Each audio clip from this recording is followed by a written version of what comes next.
Welcome back. President Trump calling for an expedited appeal after yet another judge halts his border agenda in the courts. But we're also learning that that same judge also donated over $20,000 to former President Obama's campaigns before being appointed. So is the left's constant judge shopping turning the border crisis into a constitutional crisis? Here to debate it is Republican strategist Peter Van Voorhis and former consultant for the Department of Homeland Security, Mustafa Tameez. Thank you both for joining us this morning on this Memorial Day. We appreciate it. Great to be with you. So as we begin our discussion, let's take a look at these donations specifically involving this judge whose name is Judge Haywood Gilliam. And his donations, we kind of can split it apart for you. Over $21,000 for Barack Obama campaign, over $4,500 for the Democratic National Committee, and about $3,100 for Covington Burlington LLP PAC, which is a PAC that actually supports candidates from both parties. So his contributions totaled around $29,000. So I will start with you, Peter. In terms of what we're calling judicial activism, is this appropriate?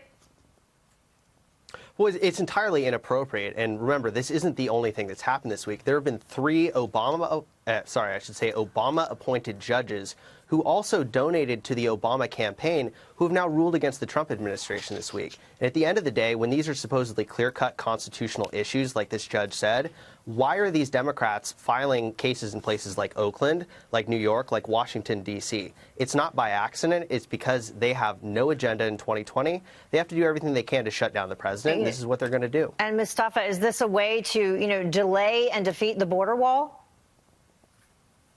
Yeah, I find it ironic that on Memorial Day, we're talking about the president taking money away that was meant by the Congress for the Army personnel and moving it to a border wall that Mexico was supposed to pay for.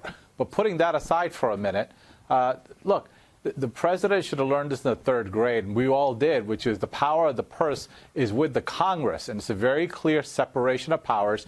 The Congress appropriated the money to go to Army personnel, and the president wants to use it for something else.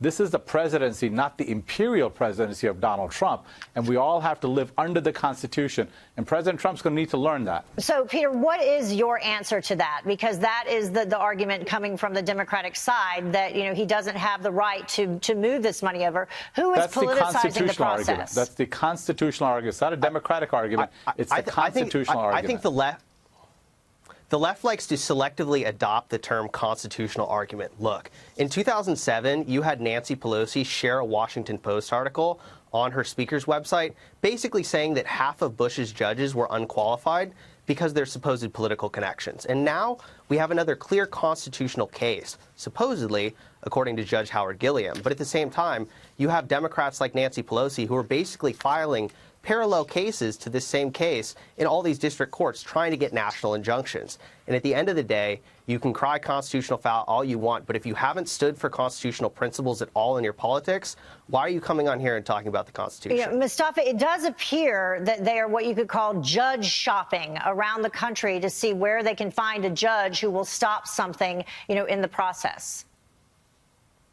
That's a talking point by the Trump administration. This is a clear-cut case. The judge wrote a lengthy dissertation on this, clearly laying out what the constitutional law is. You're not going to find a lot of constitutional scholars argue about this case. The Trump administration is losing in the courts because it only has political arguments, not legal arguments. And the three branches of government that we are under the Constitution have to be respected, and the President Trump and his supporters have to come to the conclusion that we live in the United States of America where we have a Constitution and no man is above the law, including the President of the United States. All right. Well, thank you both for joining us. We appreciate it. As we said at the beginning, the president has asked for this expedited appeal.